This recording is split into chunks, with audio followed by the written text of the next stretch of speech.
D'abord, bravo aux organisateurs, parce qu'on ne le dit pas assez, mais ramener des gens le samedi matin de France, des Pays-Bas et même de Rabat, c'est très difficile.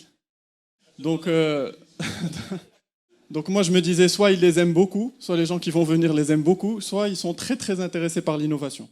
Je suis content de voir ce matin que c'est les deux, exactement. Alors, juste avant de commencer, je voudrais absolument revenir à un point qui me semble fondamental pour le sujet de ce matin, qui est l'innovation et la relation entre l'innovation, le domaine privé et le domaine public.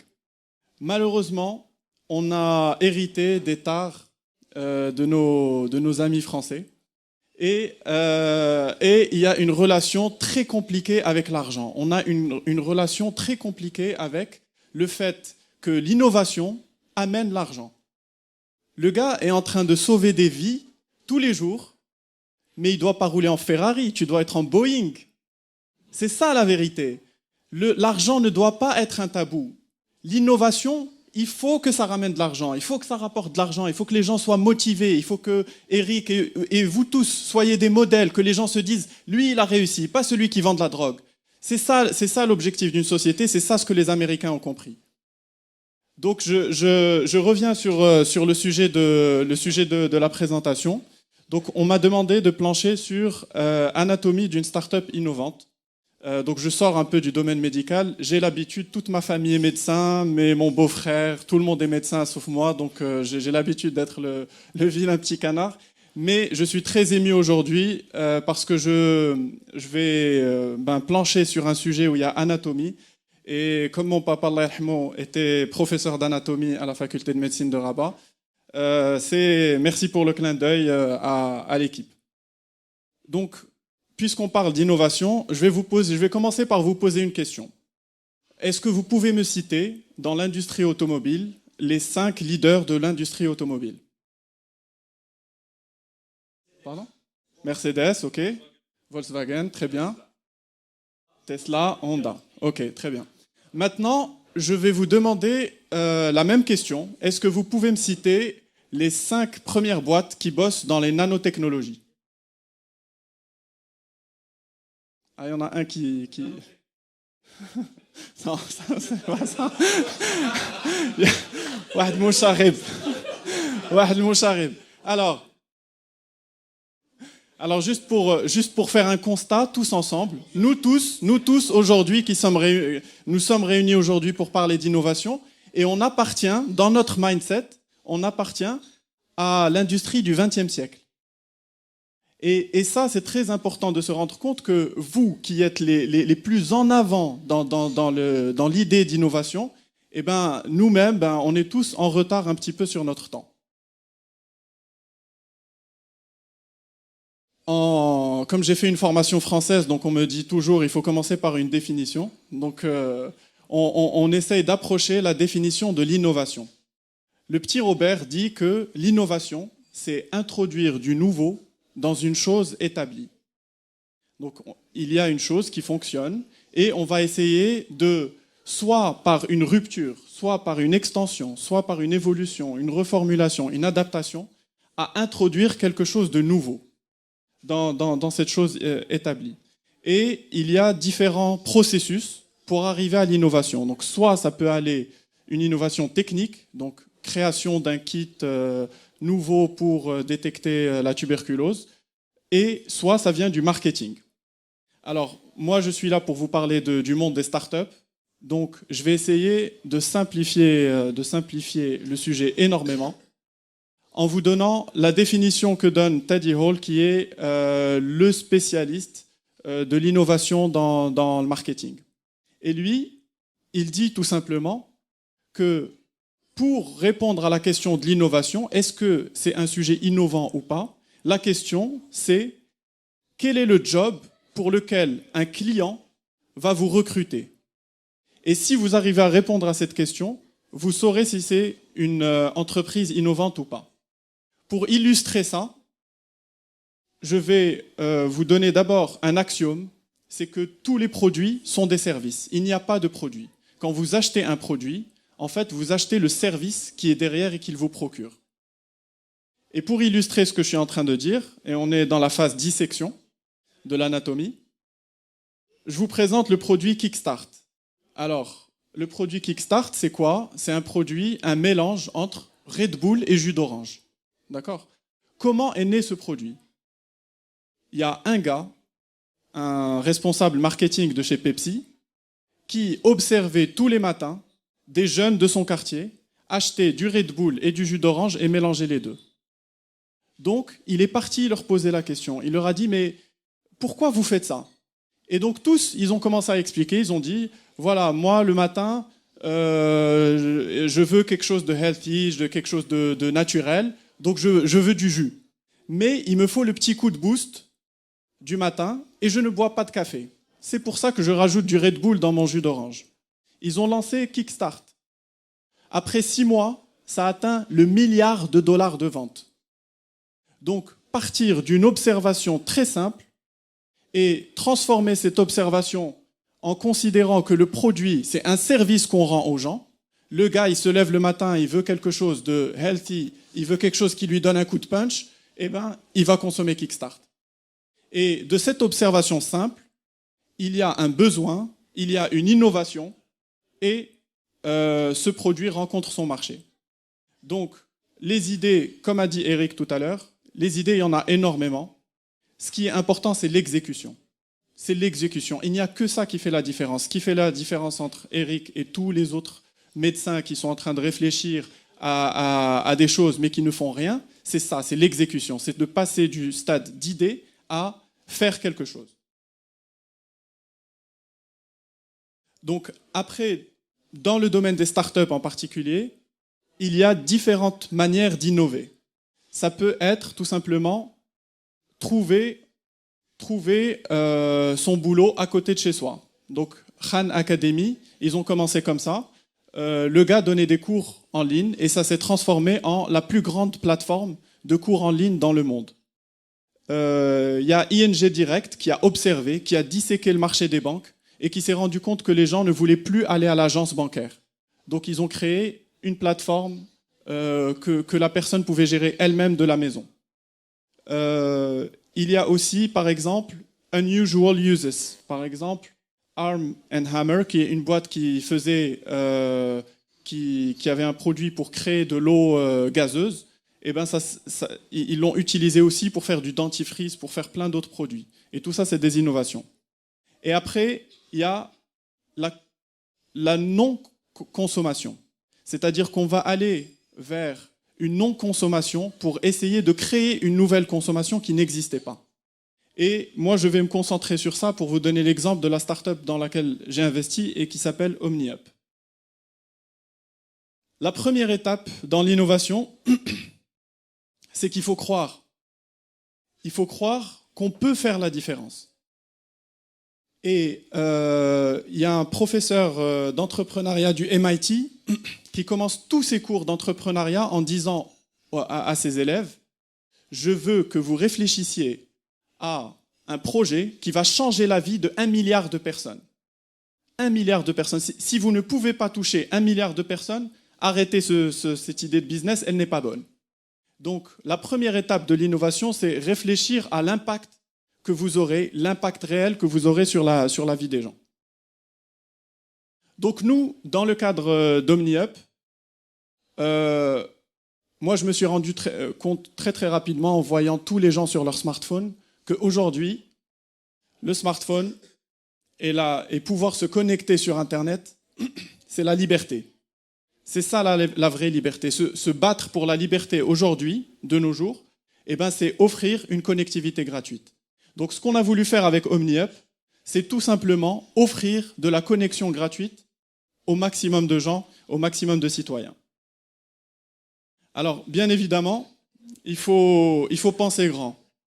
Moi, j'ai trouvé une petite start-up à Rabat, avec des développeurs, c'est des petits jeunes, comme le jeune homme qui est là, 20-25 ans, mais qui développent des choses incroyables. Et je me suis dit, est-ce que c'est possible de prendre cette petite start-up et d'en faire une réussite non seulement au Maroc, mais pourquoi pas l'exporter ailleurs. Et j'avais cette conviction depuis le premier jour. Parce que je me suis dit, si je suis en train de réfléchir uniquement pour le petit marché marocain, ça ne marchera jamais.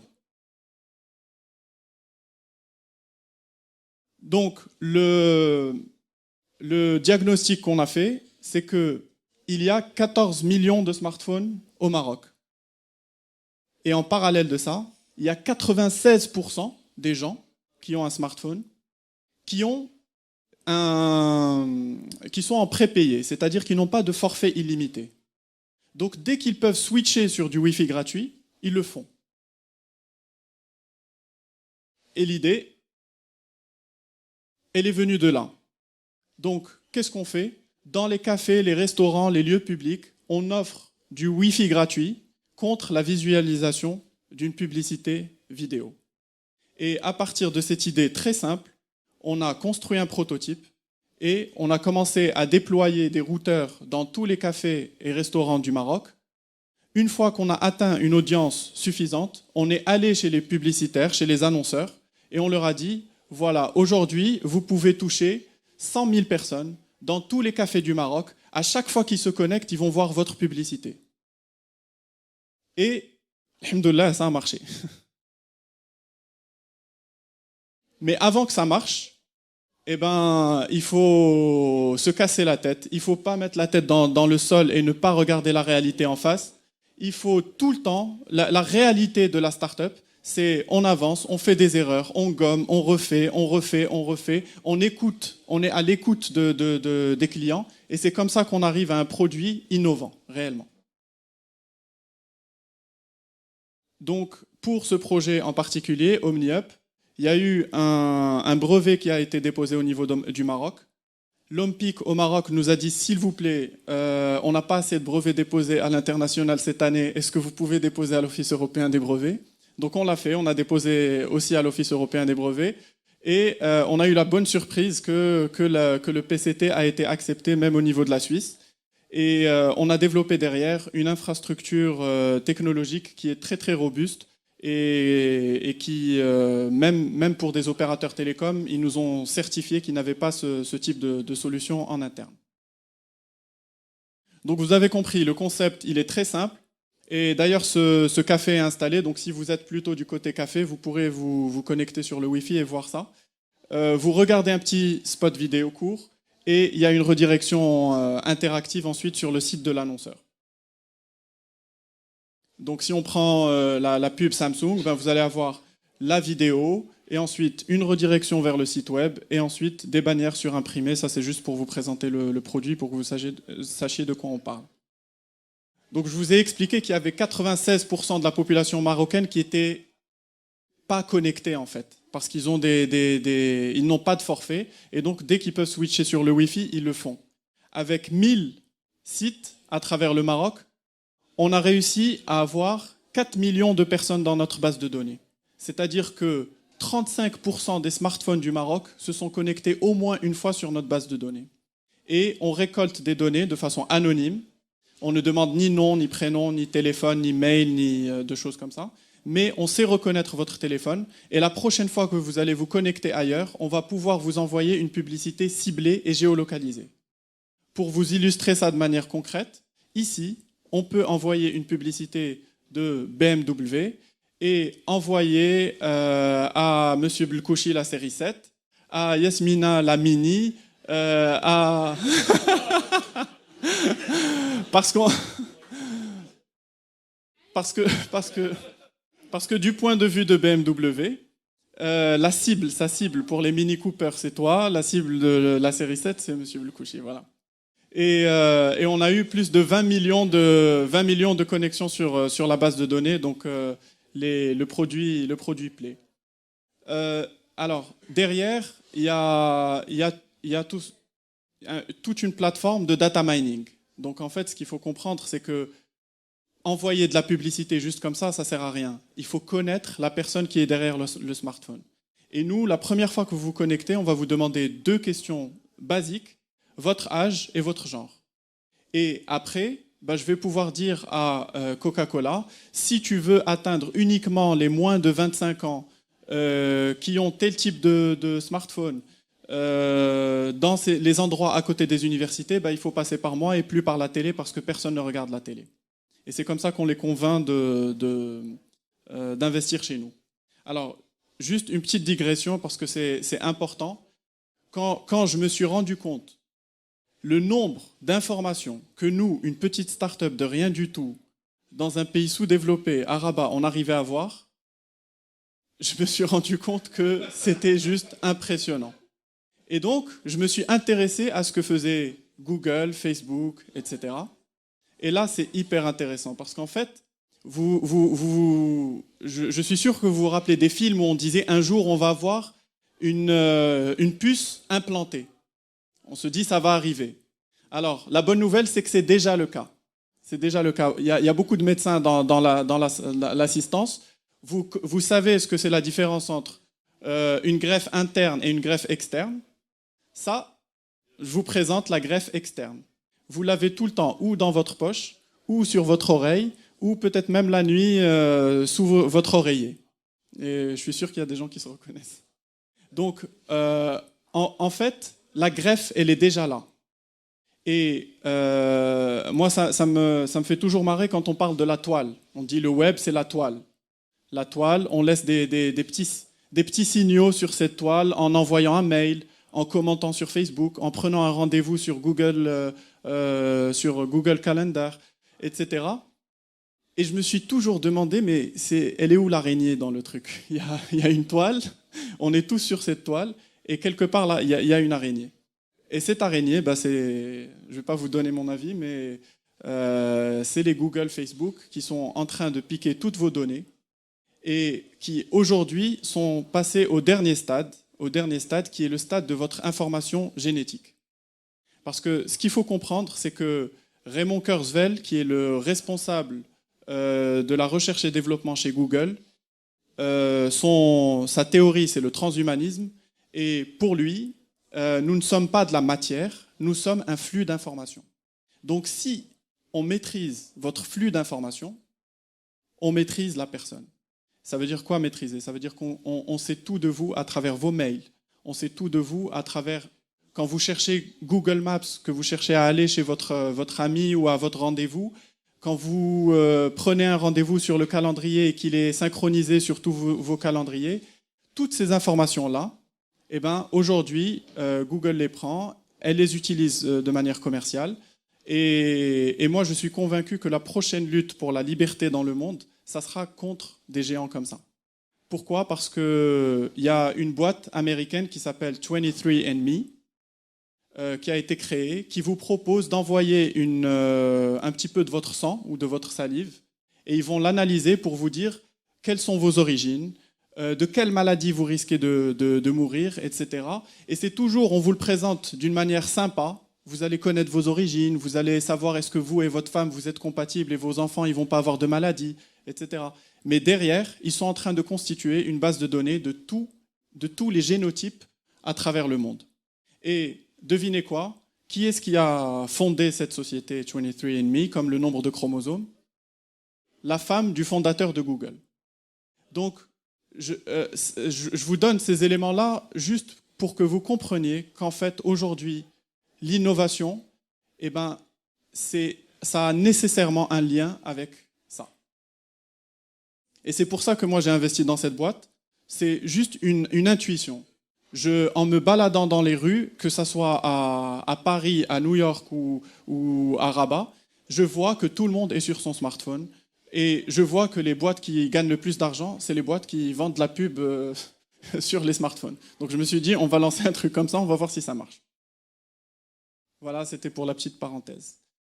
Alors voilà, j'avais pas passé le slide, mais c'est exactement ça. Nous, quand on est arrivé sur ce secteur-là, on avait une très belle image de Google, Facebook et tout ça. On pensait que c'était vraiment des dauphins, et on se rend compte très vite que c'est autre chose. Donc on a réussi quand même à convaincre un certain nombre d'annonceurs. Aujourd'hui, on est présent, on a créé même une filiale en Espagne, on est en train de déployer en Espagne. Et il y a des gens qui sont intéressés pour utiliser notre technologie un peu partout dans le monde, et j'espère que ça marchera. On peut aussi crever dans 6 mois, parce que c'est ça la réalité de la start-up. mais le jeu vaut d'être joué. Donc on a gagné pas mal de prix, que ce soit au Maroc qu'à l'étranger. Et donc c'est vraiment un moteur de l'innovation dans les startups. C'est aussi la reconnaissance. On n'est pas toujours reconnu chez nous, mais le travail paye. Il y a toujours, votre travail va toujours être reconnu à un moment ou à un autre par des gens qui comprennent ce que vous êtes en train de faire et qui vont vous aider. Alors pour revenir à l'innovation dans le domaine médical, il y a beaucoup de choses qui se passent actuellement. Vous le savez certainement mieux que moi. J'ai voulu juste mettre deux ou trois exemples et je vais peut-être me concentrer uniquement sur le dernier. Parce que aujourd'hui, donc je vous ai expliqué ce qu'est en train de faire Google et Microsoft, ils font pareil. IBM avec Watson, c'est pareil.